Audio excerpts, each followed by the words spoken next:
హోషేయ గ్రంథం 4వ అధ్యాయం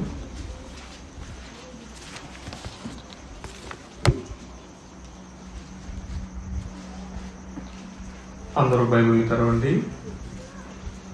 హోషేయ గ్రంథం 4వ అధ్యాయం ఒక వచనంలో మొదటి 4 లైన్లు మాత్రమే మనం ఇప్పుడు ధ్యానిస్తున్నాం. అందరూ చూడండి. 4వ అధ్యాయం 13వ వచనంలో మొదటి లైను, 2వ లైను, 3వ లైను, 4వ లైను మాత్రమే చదవండి. పర్వతముల శిఖరము మీద బలులను నర్పింతురు, కొండల మీద ధూపం వేయుదురు, సింధూర వృక్షముల క్రిందను, షీనారు వృక్షముల క్రిందను, మస్తకి వృక్షముల క్రిందను నీడ మంచిదని అచ్చటనే ధూపం వేయుదురు. చాలు. వాక్యం నిమిత్తమై చిన్న ప్రార్థన చేసుకుందాం. పరిశుద్ధుడు అయిన తండ్రి, జీవం కలిగిన యేసు ప్రభువా, జీవాధిపతి, నీ పాదాలకు స్తోత్రాలు. నిలువబడిన నేను అభాగ్యుడను.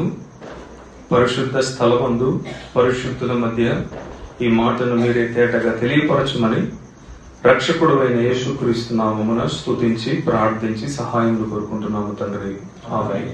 ప్రియమైన వారలారా, కొంతసేపు మనం ఈ మాటలని ధ్యానిద్దాం. హోషేయ గ్రంథాన్ని 2025వ సంవత్సరంలో ధ్యానించాలని ప్రారంభించాం. 2025 చివరి కల్లా బైబిల్ స్టడీలో 12 అధ్యాయాలను ముగించాలా, 14 అధ్యాయాలు ముగించాలనుకున్నాం, కానీ అది 4వ అధ్యాయంలోనే ఆగిపోయింది. అనేకమైన అమూల్యమైన విషయాలు పరిశుద్ధాత్మ దేవుడు దీనిలో నుంచి మనకు లేఖనాల ద్వారా తెలియపరుస్తూ ఉన్నాడు. 4వ అధ్యాయం 13వ వచనంలో మనము చూసినప్పుడు ఇశ్రాయేలు ప్రజల గురించి దేవుడు తెలియజేస్తున్న మాటలవి ఏమి అంటే, పర్వతముల శిఖరము మీద బలులు నర్పింతురు, కొండల మీద ధూపం వేయుదురు, సింధూర వృక్షముల క్రిందను, చీనారు వృక్షముల క్రిందను, మస్తకి వృక్షముల క్రిందను నీడ మంచిదని అచ్చటిని ధూపం వేయుదురు అన్నాడు. ఇశ్రాయేలు ప్రజలు దేవుణ్ణి ప్రజలు. అమాలేకీయులను అడిగినా, ఫిలిస్తీన్లను అడిగినా, హిత్తీయులను అడిగినా, హివీయులను అడిగినా, పెరిజీయులను అడిగినా, ఎవరిని అడిగినా ఇశ్రాయేలీల యొక్క దేవుడు ఎవరంటే యెహోవా అని అంటారు. ఇశ్రాయేలీలను కాపాడేవాడు ఎవరంటే యెహోవా అని అంటారు. ఇశ్రాయేల్ని నడిపించిన దేవుడు ఎవరంటే వారికి ఒక దేవుడు ఉన్నాడండి, ఆ దేవుడి పేరు యెహోవా అంట. ఆయన తలుచుకుంటే, ఎవరు తలుచుకుంటే, ఆ యెహోవా తలుచుకుంటే సైన్యము లేకుండానే యుద్ధాలను గెలిపించే దేవుడు అంట. సైన్యమే ఉండదు కానీ యుద్ధాలు జరిగించగలిగిన దేవుడు. ఆయన శక్తి ఎలాంటిదో తెలుసా, ఆయన ప్రభావం ఎలాంటిదో తెలుసా అని సొంత ప్రజలైన ఇశ్రాయేలీల కంటే శత్రు ప్రజలైన ఫిలిస్తీయులు గాని, అమాలేకీయులు గాని వాళ్ళకి తెలుసు. ఎందుకు? మనం న్యాయాధిపతుల గ్రంథంలోనో లేక ఇతర గ్రంథంలో మనం చూస్తే వారు యుద్ధ భూమికి మందసాన్ని తీసుకొచ్చినప్పుడు మహాదేవుని యొగు ఈయన మన మధ్యకి వచ్చేసాడు, ఇక్కడ మనం రక్షించడానికి కాదని వారు కేకలు పెట్టి వెళ్ళిపోయారు. ఎందుకు? ఆ ప్రజలకు తెలుసు ఈ యెహోవా ఎవరు అంటే. ఎర్ర సముద్రాన్ని పాయలు చేయగలిగిన శక్తిమంతుడు. లేక ఐగుప్తీయులను అడిగితే, అయ్యా యెహోవా అంటే ఎవరో తెలుసా అంటే, ఆయన ఇశ్రాయేలీయుల దేవుడండి, మా దేశాన్ని, మా ప్రదేశాన్ని తారుమారుగా చేసిన దేవుడు ఆయన. ఆయన అంటే మాకు భయము, ఆయన అంటే మాకు చాలా జాగ్రత్తగా మేము భయపడి ఉంటాం అని ఐగుప్తీయులు అంటారు. మరి ఇతర రకములైన ప్రజలు వారందరూ కూడా యెహోవా అంటే భయం. కానీ పరిశుద్ధ గ్రంథంలో సొంత ప్రజలే, ఒక ఇశ్రాయేలు ప్రజలే అన్ని అద్భుత కార్యాలు చూసిన దేవుని మీద ఏం చేశారు? వాళ్ళు సనిగారు. మాకు మాంసము కావాలని ఆయన మీద సనిగారు, మాకు దాహం వేస్తుందని ఆయన మీద సనిగారు. దేన్ని చూస్తూ ఆలోచించండి. ఇశ్రాయేలు ప్రజలు దేన్ని చూస్తూ సనిగారు అంటే, రాత్రి అయితే వారికి ఏముంది? మేఘస్తంభం, అగ్నిస్తంభం ఉంది. పగలైతే ఏముంది? మేఘస్తంభం ఉంది. వారి చెప్పులు అరగకపోయినా, వారి వస్త్రములు చినగకపోయినా, వారు విస్తరిస్తూ ఉన్నా, వారికి ఆహారము కురిపిస్తూ ఉన్నా, వారు ఏం చేస్తున్నారు? సణుగుతూ ఉన్నారు. అంటే ఆయన మేళ్లను చూసి వీళ్ళు ఏం చేస్తున్నారు? సణుగుతూ ఉన్నారు. ఆయన అద్భుత కార్యాలు ఎలా ఉంటాయో తెలుసు. వెనుక శత్రువులు, ముందు సముద్రం, ఎటువైపున లేదు. ఆ సముద్రం ఎక్కడుంది? ఇరు కొండల మధ్యన మార్గంలో ఉంది. వారు ఆ సముద్రాన్ని దాటాలంటే పాయలుగా చేయబడి ఆరిన నేల మీద నడిచిన అనుభవం ఈ ప్రజలకు ఉంది. మనం ఇప్పుడు ఏ ప్రజల గురించి అయితే మనం చదువుకున్నామో, ఈ ప్రజలు జ్ఞానం లేని వారు కాదు, లేక దేవుని గురించి తెలియని వారు కాదు, లేక ఆయన మహిమ ఏంటో తెలియని వారు కాదు, ఆయన కృప ఏంటో తెలియని వారు కాదు, ఆయన ఎటువంటి దేవుడో తెలియని వారు కాదు. They know everything well and plenty enough. వారు అందరికీ కూడా చాలా తేటతేలంగా వారికి తెలుసు ఆ యెహోవా ఎవరు అని, ఆ దేవుడు ఎవరని. అయినా వారు ఏం చేస్తున్నారు? సణుగుతూ ఉన్నారు. దేన్ని బట్టి? తాత్కాలికమైన వాటిని బట్టి. ఆ ఆవేశంలో శనిగారు, లేక ఆ కోపంలో వారు శనిగారు, బాధపడ్డారు అనుకుందాం. మరి దొరికిన తర్వాత స్తుతించారా అంటే ఆ స్తుతి వారి నోటికి లేదు. ఎందుకు? వారు మాట చొప్పున వారు స్తుతిస్తూ ఉన్నారు. పై మాటల చొప్పున వారు స్తుతిస్తూ ఉన్నారు. హృదయపూర్వకమైన ఒక ఆరాధన భావం, లేక హృదయపూర్వకమైన ఒక కృతజ్ఞత భావం, ఒక నిజమైన కృతజ్ఞత వారిలో లేదు. ఈ నిలవబడిన ఈ స్థలం చాలా ప్రమాదకరమైంది. ఉదాహరణకు చెప్తున్నాను, కానీ ఇది నిజం. ఎందుకు? ఈ మైక్ ఉందే, ఈ మైకు ఏదైనా మాట్లాడనిస్తుంది. ఈ నిలబడి ఉన్న వ్యక్తి తాను చేయని పనులు కూడా చేయగలను అన్నట్లుగా రుజువు చేయడానికి కొన్ని ఉదాహరణలు చేస్తుంది. ఇది చాలా పరిశుద్ధమైన స్థలం. ఈ స్థలంలో నిలబడి ఉన్నవారైనా, లేకపోతే ఈ స్థలంలో మాట్లాడుతున్నవైనా, ఏదైనా కానీ చాలా పరిశుద్ధమైనది. ఈ సందర్భాలకి మనకి దారి తీస్తుంది ఈ నిలబడి ఉన్న స్థలం, ఈ మైకు, ఈ మాట. కాబట్టి అటువంటి దేవుణ్ణి వారు ఎరిగి కూడా అటువంటి స్థలంలో, పరిశుద్ధ స్థలంలో ఉండి ఈ ప్రజలు మాట జారేస్తున్నారు. దేవుడు ఏమైపోయాడో మాకు తెలియదు, మా ముందు నడిచిన ఒక విగ్రహం కావాలి, ఒక దేవత కావాలి, దేవుడు కావాలి. ఎప్పుడు? అప్పుడే మేలు అనుభవించారు, నీళ్లు కావాలన్నారు, బండ నుంచి దేవుడు నీళ్లు ఇచ్చాడు, నీళ్లు తాగిన వెంటనే ఆ మోషే ఏమైపోయాడో మాకు తెలియదు, మా ముందు నడిపించిన వాడు, మాట జారిపోయింది. అయితే ఈ వచనంలో మనం చూసినప్పుడు వారు పర్వత శిఖరముల మీద బలులు అర్పించి కొండల మీద ధూపం వేయుదురు, సింధూర వృక్షముల క్రింద, చీనారు వృక్షముల క్రింద, మస్తకి వృక్షముల క్రింద నీడ మంచిదని వారు అక్కడికి వెళ్ళిపోతున్నారు. ఇక్కడ 3 వృక్షాల గురించి తెలియజేశాడు. 3 వృక్షాలు ఉన్నాయి. ఏ వృక్షం? మొదటిది సింధూర వృక్షం, రెండవది చీనారు వృక్షము, మూడవది మస్తకి వృక్షం. ఈరోజు ఒక 4 వృక్షముల గురించి మనం కొంతగా తెలుసుకొని ముందుకు సాగిపోదాం. త్వరగా చూడండి. 2వ సమూయేలు గ్రంథము 18వ అధ్యాయము 9వ వచనము, 10వ వచనము, 11వ వచనం. 2వ సమూయేలు గ్రంథం 18వ అధ్యాయం 2వ సమూయేలు గ్రంథం 18వ అధ్యాయం 9వ వచనం, 10వ వచనం, 11. ఎదురాయను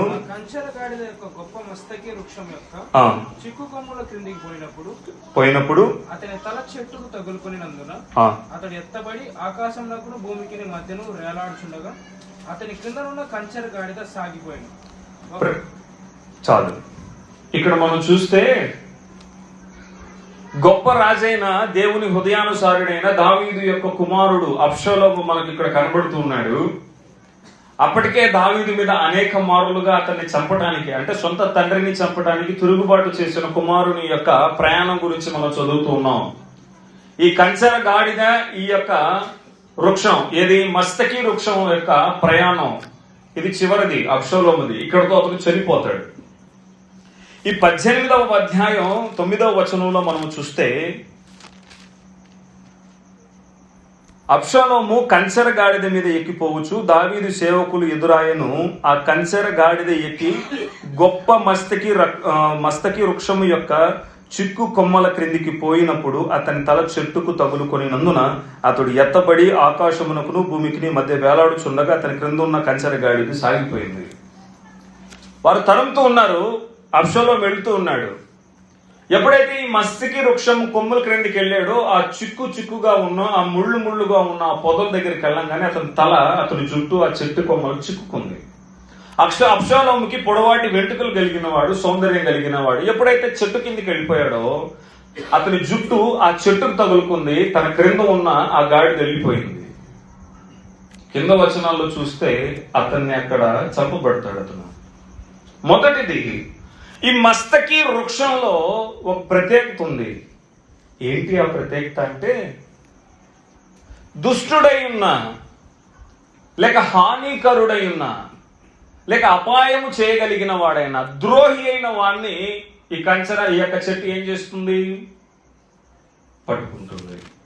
మస్తకి వృక్షం చెడుతనము, చెడు క్రియలు కలిగిన, చెడు స్వభావము కలిగిన, చెడు ఆలోచన కలిగిన వాడిని ఏం చేసింది?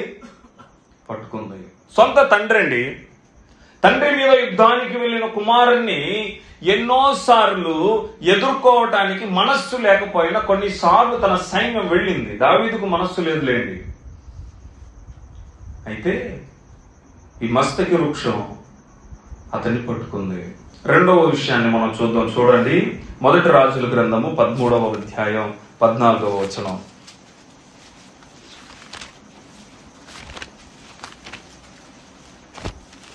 రెండవ రాజుల గ్రంథము 13వ అధ్యాయము 14వ వచనం.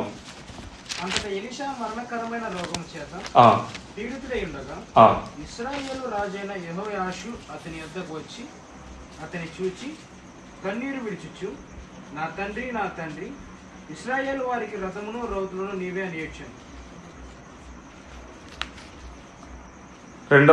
మొదటి రాజుల గ్రంథం క్షమించండి 13వ అధ్యాయం 14వ వచనం. మస్తకి వృక్షము క్రింద అతడు కూర్చుండగా చూచి యూదా దేశంలో నుండి వచ్చిన దైవజనుడు నీవేనా అని అడుగగా అతడు నేనే అని. చాలు. ఇప్పుడు రెండవ అనుభవం చూస్తున్నాం. మస్తకి వృక్షం ఈ దైవజనుడికి ఏమిస్తుంది? పిమ్మట లేక మస్తకి వృక్షము క్రింద అతను కూర్చుండగా అతనికి అలసట తీర్చుకోవటానికి చోటునిచ్చిన వృక్షం. మొదటిగా దుష్టుడు లేక చెడ్డ క్రియలు చేయటాన్ని చేసిన వాడిని పట్టుకున్న వృక్షం అది. రెండవదిగా దైవజనునికి నీడనిచ్చే వృక్షం. ఈ వృక్షములలో మనకి 3 వృక్షాల గురించి ఉన్నాయి. మనం చదివాం. మస్తకి వృక్షం ఒకటి, సింధూర వృక్షము ఒకటి, చీనారు వృక్షము ఒకటి. ఈ 3 వృక్షాల్లో ఈ చీనారు వృక్షం గురించి ఒక్క చోట మాత్రమే మనకు కనబడుతుంది. అది యాకోబు ఆ మంద విభజన, తన యొక్క మామకు తనకు జరిగిన మంద విభజనలో ఆ చీనారు అనే ఆ యొక్క పేళ్ల ద్వారా అతనికి ఆ చారలు కలిగిన దానికి సంబంధించినటువంటి ఆ మందకు సంబంధించిన వాటికి ఉపయోగించాడు అంతే. నా మట్టుకు నేను చూసినప్పుడు ఆ చీనారు గురించి లేక చీనారు దేశం గురించి, చీనారు వస్త్రం గురించి అనేక విధాలమైన ఉన్నాయి. కానీ ఈ చీనారు వృక్షం గురించి అయితే అంత తేటగా మనకి ఎక్కడ కూడా కనబడదు, ఒక యాకోబు యొక్క ఆ మంద విషయంలో తప్ప. అయితే సింధూర వృక్షం గురించి పరిశుద్ధ గ్రంథంలో మనకి చాలా ఉన్నాయి. మస్తకి వృక్షం గురించి చాలా ఉన్నాయి. మొదటిగా మనము చూసినప్పుడు ఈ మస్తకి వృక్షం యొక్క పని ఏం చేస్తుందయ్యా? నేను మస్తకి వృక్షాన్ని, నేను దుష్టుణ్ణి లేక విరోధి అయిన వాడిని, తండ్రికి విరోధంగా లేచిన వాడిని నేను పట్టుకుంటాను. అది పట్టుకునేది. రెండవదిగా ఇక్కడ మనము చూసినప్పుడు మొదటి రాజుల గ్రంథంలో దేవుని లేక దేవ సేవకునికి అది ఆశ్రయం ఇచ్చేది, లేక దేవుని సేవకునికి అది నీడనిచ్చేది, అలసట తీర్చుకోవటానికి అవకాశం ఇచ్చేది. అది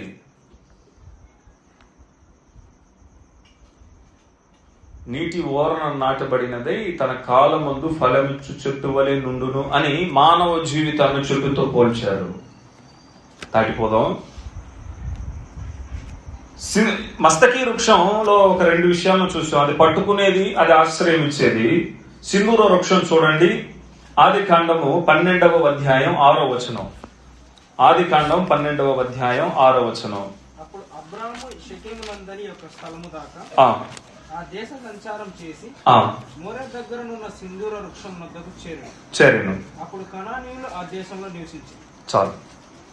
ఇక్కడ చూస్తే సింధూర వృక్షానికి మరొక పేరు కూడా ఉంది, కుంకుమ వృక్షం. ఈ సింధూరం లేక ఈ కుంకుమం విజయానికి గుర్తు. శుభకరమైన మంగళప్రదమైన కార్యాలకు ఈ కుంకుమ ప్రాధాన్యం వహిస్తుంది. అయితే ఈ యొక్క సింధూర వృక్షానికి అబ్రహాముకు చాలా అనుభవం ఉంది. ఇక్కడ మనం 12వ అధ్యాయం 6వ వచనంలో చూస్తే, అప్పుడు అబ్రహాము షెకెము నందలి ఒక స్థలము దాకా ఆ దేశ సంచారము చేసి యోరే దగ్గరనున్న సింధూర వృక్షము నొద్దకు చేరెను. అప్పుడు కనానీయులు ఆ దేశంలో సంచరించిరి. అంతేకాదు 13వ అధ్యాయం 8వ వచనంలో ఒక మాట చూడండి. కాబట్టి అబ్రాము మనము బంధువులం కనుక నాకు నీకును నా పశువుల కాపర్లకు నీ పశువుల కాపర్లకు కలహం ఉండకూడదు, ఈ దేశమంతా నీ ఎదుట ఉన్నది కదా. 18. అప్పుడు అబ్రాము తన గుడారము తీసి హెబ్రోనులోని మమ్రే దగ్గర ఉన్న సింధూర వృక్ష వనములో దిగి అక్కడ యెహోవాకు బలిపీఠం కట్టాడు. చాలు. అబ్రహాము గుడారం తీసి హెబ్రోన్లో మమ్రే దగ్గర ఉన్న సింధూర వృక్షము వనములో దిగి అక్కడ యెహోవాకు బలిపీఠం కట్టాడు. విశ్వాసులకు తండ్రి అయిన అబ్రహాముకి సింధూర వృక్షానికి ఒక అనుభవం. ఈ యొక్క ఆది కాండంలో మనము చూసినప్పుడు అబ్రహాము తన గుడారాన్ని తీసి హెబ్రోనులోని మమ్రే దగ్గరనున్న సింధూర వృక్షం వనములలో దిగి అక్కడ యెహోవాకు బలిపీఠం కట్టాడు. ఇప్పుడు ఆ వనములో, ఆ సింధూర వనంలో ఏముంది? బలిపీఠం ఉంది. అబ్రహాముతో ఐక్యత కలిగి ఉంది. అబ్రహాముతో పాటు ఆ వనంలో బలిపీఠం ఉంది. అంత మాత్రమే కాదు, మనం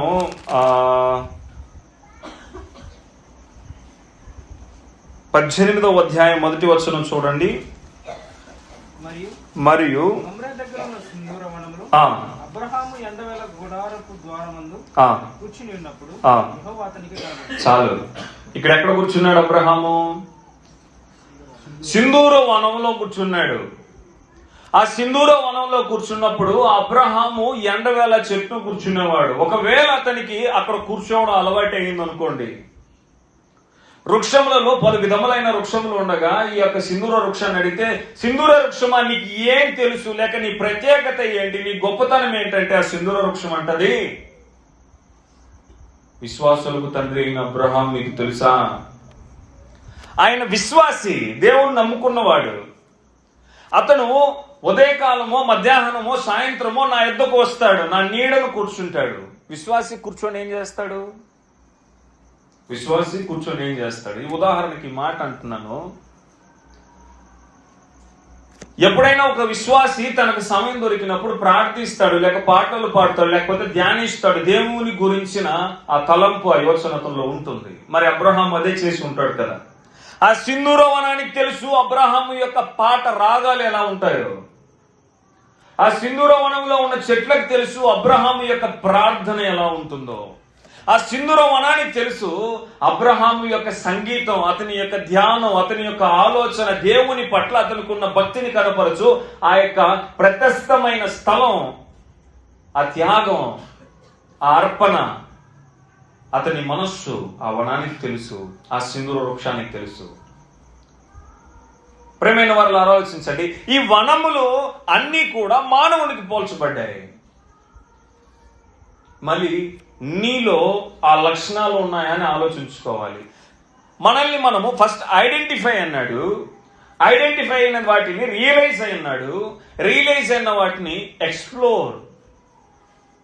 మనము ఎటువంటి పరిస్థితుల గుండా వచ్చాము అన్నదాన్ని మనం గ్రహించి, ఆ వచ్చిన మార్గ ప్రయాణములో మనల్ని నడిపించిన సహాయాన్ని మనం జ్ఞాపకం చేసుకొని, ఇక నడవబోవు మార్గం గురించిన ఆలోచన నడిపించిన వాని చేతిలో పెట్టడం ఈ కూడిక.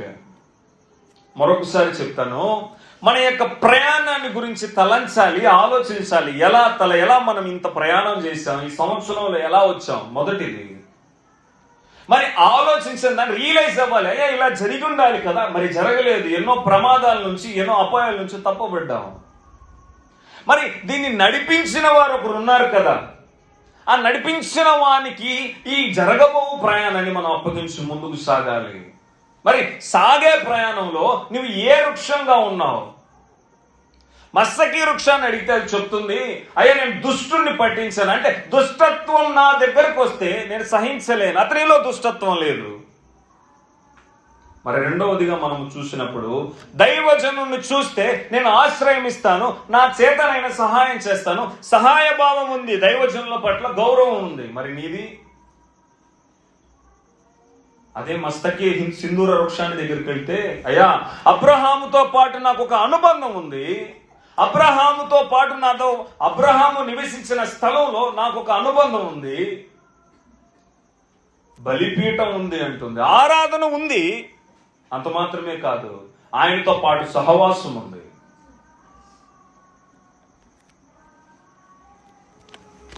మార్కు సువార్త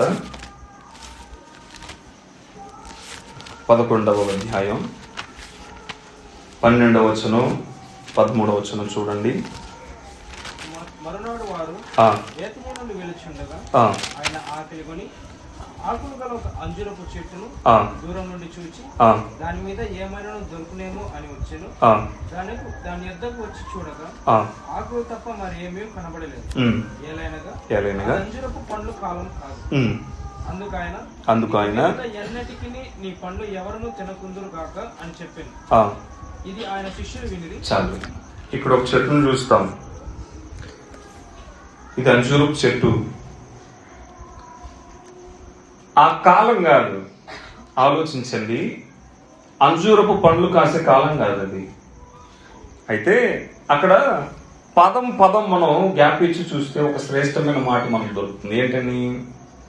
మరునాడు వారు బెతనియా నుండి వెలుచుండగా ఆయన ఆకులు కొన్నాడు, ఆకులు గల ఒక అంజూరపు చెట్టును దూరం నుంచి చూచాడు. మొదటిది దేవునికి ఆకలి ఉంది, రెండోది ఆకలి కొని చూస్తూ ఉంటే అక్కడ ఒక చెట్టు కనబడింది. అది ఏం చెట్టు అని ఇచ్చాడు చూడండి. అక్కడ ఆకులు గల ఒక అంజూరపు చెట్టు. అది అంజూరపు చెట్టు అని దేవుడు సంబోధించి ఉంటే అంజూరపు చెట్టే కదా, అది ఆకులు ఉన్నాయి లేవు అని మనం అనుకోవచ్చు. అయితే ఆ చెట్టుకి ఏముంది? ఆకులు ఉన్నాయి. అది బలిష్టమైన చెట్టు. అంత మాత్రమే కాదు, మనం 21, 22 వచనాల్లో మనం చూస్తే దాని వేళ్లు మొదలుకొని ఉంది. అది చెట్టు. ఆలోచించండి అందరూ కూడా.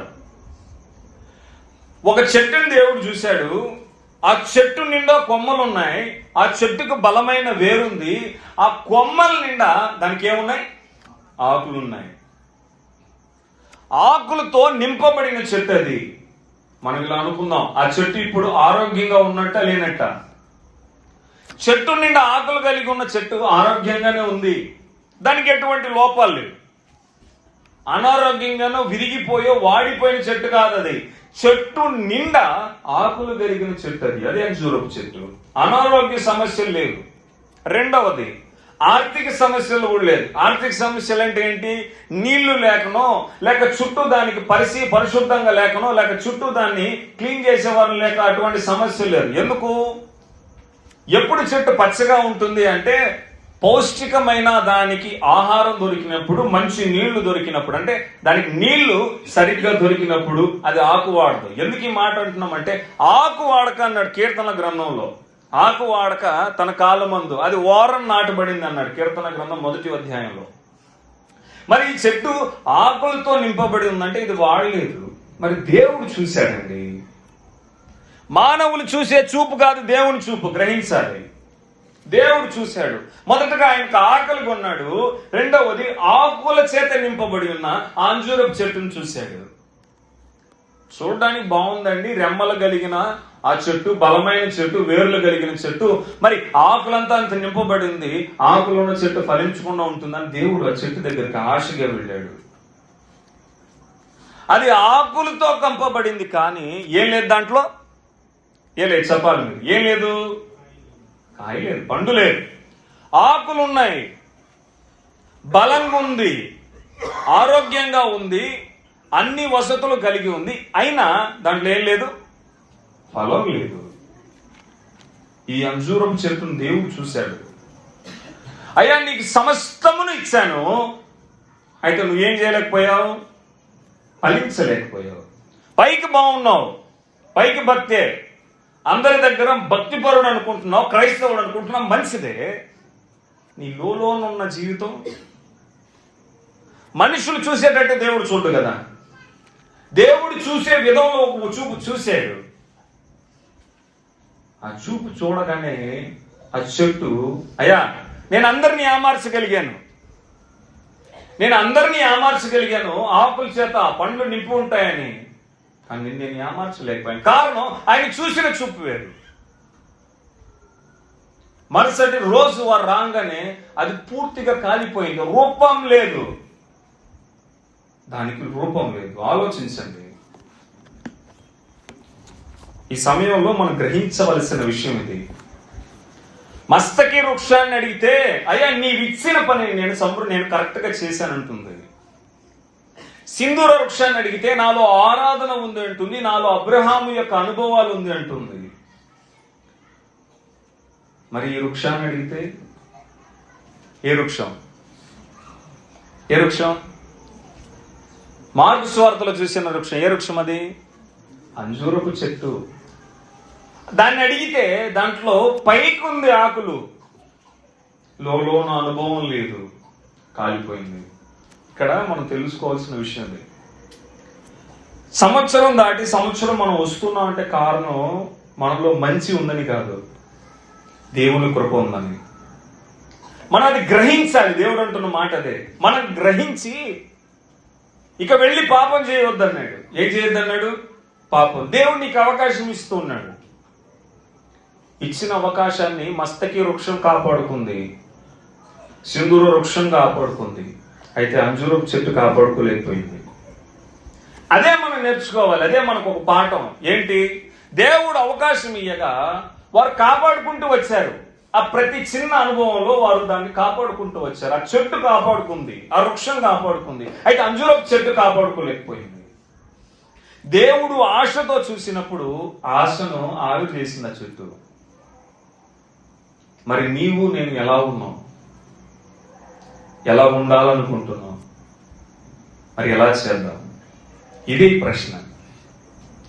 గత సంవత్సరం గడిచిపోయింది. ఇక కొన్ని నిమిషాల్లో మనం నూతన సంవత్సరానికి వెళ్తాం. ఎలా ఉందాం అనుకుంటున్నాం? నీ గోల్ ఏంటి అని ఎవరినన్నా అడిగితే ఏమని అడిగితే అందరూ చెప్తారు. విశ్వాసిగా క్రైస్తవ జీవితంలో మన యొక్క గోల్ ఏంటి? 2026లో ఏ నిర్ణయం?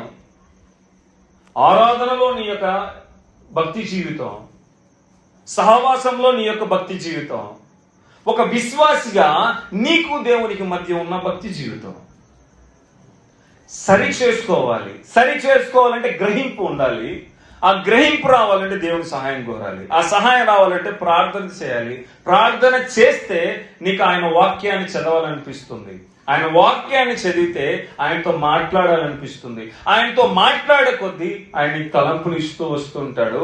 అవకాశం దొరికినప్పుడల్లా ఆ తలంపులని నీతో నీవే ధ్యానించుకుంటావు.